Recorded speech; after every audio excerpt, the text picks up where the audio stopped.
Alors, bravo. Bravo les Parisiens. Vous l'avez enfin eu, vous l'avez tant rêvé, vous l'avez enfin eu. Bonsoir à tous et très content de vous retrouver pour pouvoir parler d'un moment historique pour le football français, d'un moment historique pour nos chers amis parisiens. La victoire du Paris Saint-Germain en finale de Ligue des Champions face à l'Inter Milan ce samedi à Munich. Que dire justement de cette finale? Que dire? Alors, je ne vais pas faire un résumé de la finale, je vais plus faire une sorte de résumé de par quoi est passé le Paris Saint-Germain pour enfin pouvoir soulever ce Graal-là, puisque on sait que c'est depuis début des années 2010 que les Qataris sont venus investir au Paris Saint-Germain pour pouvoir lancer leur fameux Champions Project, qui était le projet pour pouvoir remporter la Ligue des Champions, et qui jusqu'à maintenant était couronné, pas de succès, mais d'échecs à chaque fois. Et voilà, ce samedi, je ne me rappelle même pas c'était le combien, c'est 31 mai, voilà, samedi 31 mai 2025, les Parisiens ont enfin réalisé leur rêve de pouvoir soulever le Saint Graal, on va dire, de tout club européen, c'est-à-dire soulever la Ligue des Champions. Et que ce ne fut pas justement compliqué pendant toutes ces années-là, quand on regarde en rétrospective toutes les désillusions que le Paris Saint-Germain a dû subir, je les donne dans le désordre, il y en a peut-être plus, désillusions à Manchester United, désillusions à Manchester City, désillusions. En fait, quand je dis c'est contre ces équipes-là, désillusions contre le Real Madrid, contre le FC Barcelone. Je pense que c'est la plus grosse désillusion, la fameuse remontada 6-1 après avoir gagné 4-1 ou 4-0 à l'aller. La désillusion du Bayern Munich, puisqu'ils avaient déjà échoué soit en 2020 ou 2021 en finale de Ligue des Champions face au Bayern Munich, crucifié par un joueur formé au Paris Saint-Germain, Kingsley Coman, j'ai jamais su comment on dit. Mais pour pouvoir revenir sur tout ça, c'est aussi la victoire d'un coach, la victoire d'un collectif surtout, parce que Paris a subi, je parle pendant toutes ces années-là, ils ont déchanté, ils y ont cru, ils ont été déçus, mais surtout Paris a appris. Paris a appris de ses erreurs parce que dans tout le projet Champions Project, et puis je sais pas les noms qu'ils leur ont donné après, il y avait toujours le merchandising qui était important, donc la nécessité de faire venir une ou deux grosses stars chaque année au Paris Saint-Germain, ou bien toutes les 2 années. Et on en a vu passer du beau monde au Paris Saint-Germain. Je pense que la première super grosse star qui est arrivée, c'était Zlatan Ibrahimovic qui est arrivé, qui était censé faire passer un cap au Paris Saint-Germain. Alors peut-être que dans la façon de travailler dans le club, il a peut-être fait passer un cap, mais sportivement, non. Il y a eu des noms qui ont été utilisés en termes, pour le merchandising, comme David Beckham. Plus récemment, on a eu Kylian Mbappé, on a eu Leo Messi, on a eu Neymar. À moindre mesure, il y a eu du Dani Alves. Enfin bref, toute une flopée de joueurs que si on suit le foot, on sait que ce sont de gros égos, de grosses personnalités, et ce sont des personnalités qui prennent le pas sur le collectif de l'équipe. Et à chaque fois, le Paris Saint-Germain a fait ces erreurs-là, selon moi, de ne pas privilégier le collectif, mais de privilégier des stars. Et la deuxième année, c'est-à-dire l'année, on va dire, de la confirmation pour un entraîneur, la deuxième année de Luis Enrique, il réussit à construire son collectif. Kylian Mbappé est parti. Donc, on va dire, le dernier représentant d'un projet superstar du Paris Saint-Germain part. L'année d'après, un collectif naît et cette équipe-là réussit à aller au bout. Cette victoire-là, elle est pleine de symbolique. Premièrement, pour Luis Enrique, parce que c'était lui le responsable de la débâcle parisienne face au FC Barcelone. La fameuse remontada, l'entraîneur du Barça, c'était Luis Enrique. Donc, Luis Enrique a traumatisé les Parisiens avant de venir plusieurs années après pour pouvoir les guérir. Franchement, je sais pas comment prendre cette symbolique-là, mais ça peut paraître beau en fait. Et ça me rappelle la punchline de Booba sur Pinocchio, la façon dont il entre dans le morceau qui était dit si je te fume, c'est pour ton bien, c'est pour que tu recommences pas. Donc Luis Enrique a bien fumé les Parisiens et ensuite, quelques années après, il est venu pour pouvoir les guérir. Mais bon, trêve de plaisanterie, plus sérieusement, si on fait une corrélation, un parallèle avec un projet similaire avec le projet des Qataris, c'est le projet des Émirats Arabes Unis à Manchester City. La star de l'équipe de City, c'est et ça a toujours été Guardiola. Guardiola fait partie les gros égaux. Et la star de l'équipe, c'est lui. Celui qui a le plus gros égaux, c'est lui. Et Luis Enrique, c'est le genre d'entraîneur qui est du même acabit. Donc, il a épuré son effectif. Il a fait venir des soldats. Il a recruté des soldats.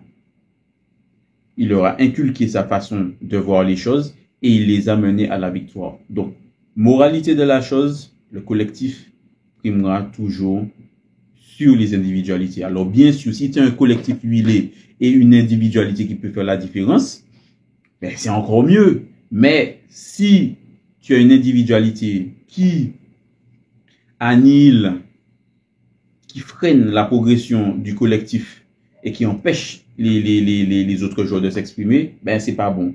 Et cette victoire-là, elle est vraiment là, dans cette symbolique-là. Où franchement, le Paris Saint-Germain de cette année, moi je suis lyonnais, hein, mais on peut pas détester en fait cette équipe-là. Ça peut te faire chier qu'ils te tapent parce qu'ils ont tapé Lyon à aller-retour cette année. Mais ce que l'équipe dégageait, c'est quelque chose de moins hostile que les années d'avant.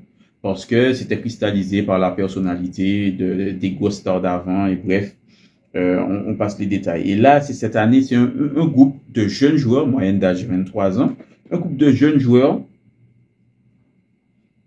qui mouillent le maillot, qui se défoncent en fait sur le terrain, qui respectent les consignes de leur coach et qui y croient et qui surtout te font prendre du plaisir. Moi, j'ai pas honte de dire ça, mais le Paris Saint-Germain, pour les matchs que j'ai regardés cette saison, ils m'ont fait prendre du plaisir. J'ai regardé la finale, j'ai accompagné un collègue qui est fervent supporter du Paris Saint-Germain dans l'un des lieux qui a retranscrit la finale en Martinique, puisque je suis de la Martinique. Donc on dira pour ceux qui regardent depuis l'Hexagone, si je dirais pas que c'était une fan zone, c'était tout comme c'était une fan zone, puisque c'est le collectif, l'association Paris Saint-Germain 972 de la Martinique qui a organisé cet événement-là. Donc, j'ai été entouré de Parisiens.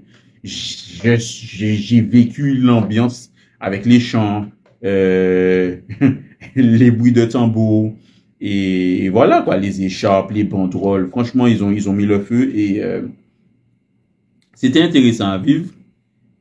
C'était intéressant. Je vois, il y avait des gens de différents âges autour de moi, des plus petits aux plus vieux, les vieux couples qui étaient là, je pense qui supportent le Paris Saint-Germain depuis les années 80, si c'est pas depuis avant, qui ont subi tant de désillusions. J'ai vu un couple, ils se sont pris dans les bras là, ils étaient en pleurs. Je pense que le couple devait avoir entre 60 et 70 ans. C'était émouvant.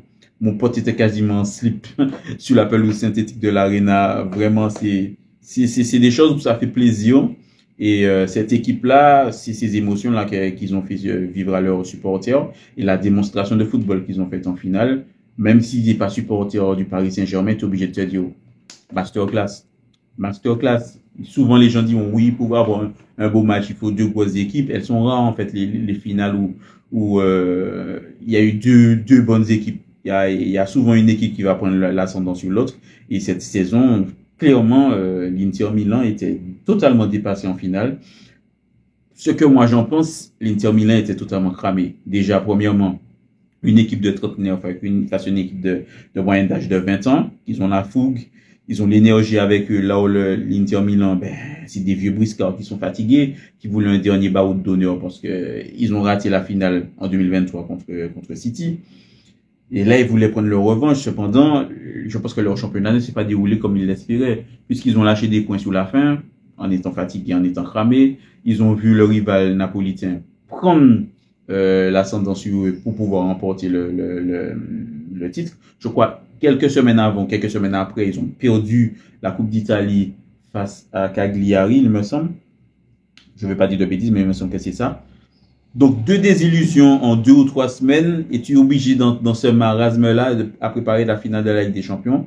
Tu es déjà totalement fracassé, tu es déjà totalement vidé de ton énergie. Les jeunes Parisiens qui, eux, champions depuis au moins 5-6 journées à l'avance. Je ne me rappelle pas, ça faisait combien de journées que Paris était déjà champion de France. Ils ont fait tourner, on a vu à la fin, sur les derniers matchs, ils ont fait tourner. Hein. Mais certains supporters lyonnais, ils ont vu un signe que Paris a donné certains matchs à certains adversaires directs de l'Olympique lyonnais. Je vois pas ça comme ça. Je vois que les gars étaient déjà sur une autre planète. Ils préparaient leur finale de Coupe de France et leur finale surtout de Ligue des Champions. Faire tourner, c'est totalement logique parce qu'ils sont déjà champions de France. Donc les gars ont eu le temps de se reposer. Ils ont eu un petit entraînement en finale contre Reims. Finale de Coupe de France parce que Reims n'a pas existé face au Paris Saint-Germain. Et ils sont arrivés totalement frais, totalement revigorés en finale de Ligue des Champions. Là, ils se sont dit cette année, c'est la nôtre. Voilà, il n'y a pas eu à tergiverser.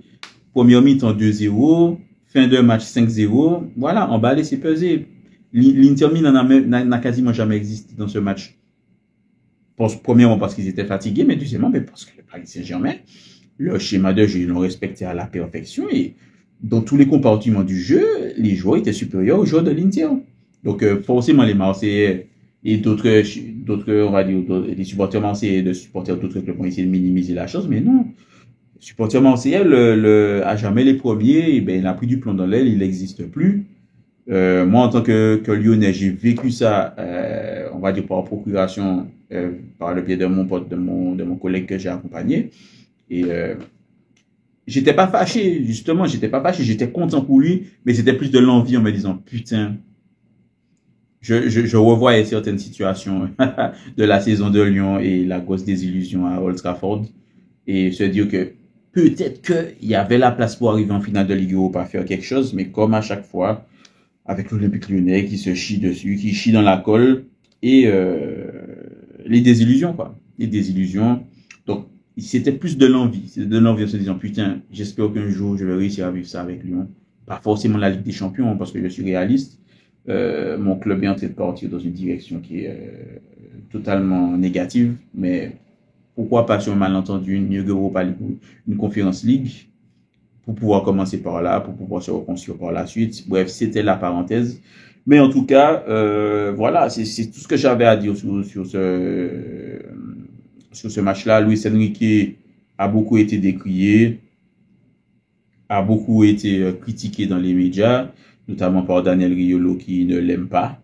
Et par exemple, je crois, c'est Emmanuel Petit ou Dugarry qui ont des raisons personnelles de ne pas l'aimer non plus, puisqu'ils se sont côtoyés au Barça. Mais force est de constater qu'à l'instar d'un Guardiola, c'est un entraîneur qui vient, qui a sa façon de jouer, qui impose ses idées, et soit tu le suis, soit tu le suis pas. Mais quand il te dit que il va t'emmener tel endroit, il t'y emmène. Donc voilà, succès pour Luis Enrique. Après avoir remporté, il me semble, non, je sais pas, je crois pas qu'il a remporté la Ligue des Champions avec le Barça, je crois pas, mais il remporte la Ligue des Champions avec le Paris Saint-Germain. Donc félicitations à lui, félicitations à eux. La malédiction est enfin levée. Il y a une deuxième Ligue des Champions. Putain, franchement, j'ai toujours grandi avec la Ligue des Champions seulement de l'Olympique de Marseille. Maintenant, les jeunes pourront connaître aussi la Ligue des Champions du Paris Saint-Germain. Donc, félicitations encore une fois à eux. Et j'espère qu'un jour, ce sera le tour de mon club.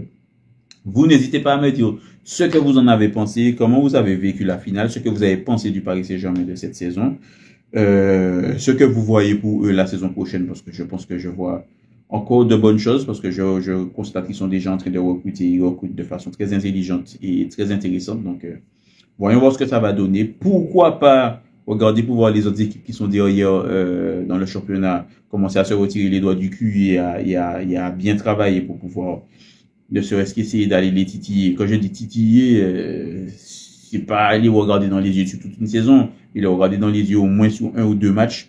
Pourquoi pas? Je pense que c'est possible. Mais voilà, mon avis sur cette finale de Ligue des Champions et ce sacre du Paris Saint-Germain. J'aurais pu parler aussi des débordements qu'il y a eu, mais malheureusement, c'est quelque chose qui devient de plus en plus fréquent et de plus en plus banal, malheureusement, parce que ce n'est pas propre qu'à la France. Puisque lors du sacre du Napoli, il y a eu des débordements En Italie, Liverpool pareil. Quand Paris s'est qualifié pour la demi-finale, il y a eu des débordements. La finale, c'était encore pire. Et moi, voilà, ce que j'ai tendance à dire, c'est que ce ne sont pas des supporters qui font de la merde comme ça, qui cassent. Ce sont juste des casseurs qui profitent de l'ambiance pour pouvoir venir foutre la merde et semer le chaos. Voilà. C'est la nature humaine qui est comme ça. Et dans la société dans laquelle nous vivons, avec la montée des extrêmes, ce n'est pas surprenant de voir ce genre de choses, mais c'est toujours déplorable de le constater. Voilà, bon, c'était pour moi le mot de la fin. Encore une fois, si vous avez kiffé la vidéo, si vous kiffez mon contenu, n'hésitez pas, si vous n'êtes pas encore abonné, à vous abonner et surtout à liker et partager ma vidéo. Commentez également pour pouvoir faire monter les statistiques, mais aussi mes vidéos dans les algorithmes. Voilà. On peut très bien justement parler dans les commentaires et échanger, d'accord ou pas d'accord, tant que c'est dans le respect. Moi, j'ai fini de dire ce que j'avais à dire et je vous donne rendez-vous pour une prochaine vidéo. À plus.